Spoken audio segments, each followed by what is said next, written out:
Hello વિદ્યાર્થી મિત્રો, આપ સૌનું આપણી આ યુટ્યુબ ચેનલ પર હાર્દિક સ્વાગત છે. આજ હું લઈને આવી છું ધોરણ 9 વિષય વિજ્ઞાન પ્રયોગ પોથીમાં પ્રયોગ નંબર 1નું સંપૂર્ણ સોલ્યુશન. તો ચાલો આપણે આગળ વધીએ. પરંતુ તે પહેલાં જો તમે આપણી આ યુટ્યુબ ચેનલને લાઇક, શેર અને સબસ્ક્રાઇબ ના કરી તો જરૂરથી કરજો. પ્રયોગ 1. હેતુ: વાયુ અવસ્થામાં પદાર્થ સરળતાથી દબનીય છે તેવું દર્શાવવું. સાધનો: પિસ્ટન સાથેની 3 સિરીંજ, રબરના 3 બુચ. પદાર્થો: હવા, પાણી, ચોકનો ભૂકો, પેટ્રોલિયમ જેલી, વેસ્લિન.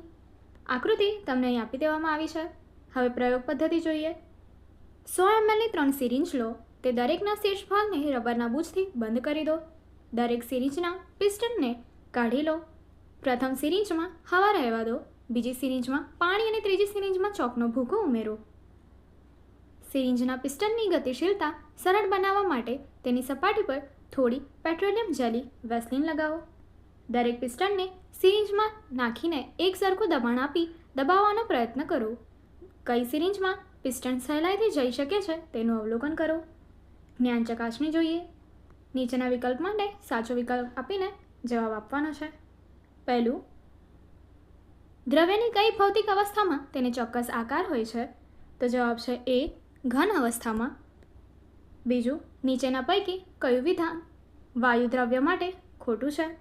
તો જવાબ છે એ, આંતરાણવીય બળ મહત્તમ હોય છે. ત્રીજું, તાપમાનમાં વધારો કરતા દ્રવ્યમાં શું ફેરફાર થાય છે? જવાબ છે સી, કદ વધે છે.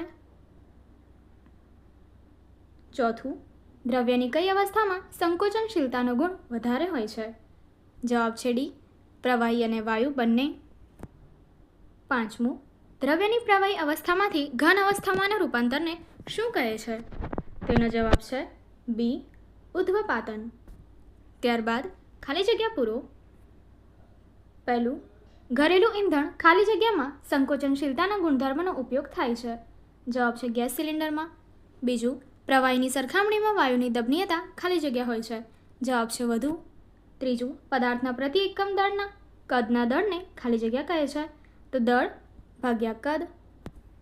આગળની એક્ટિવિટી જોવા માટે અહીં આપેલી એન્ડ સ્ક્રીન પર ક્લિક કરો. Thank you.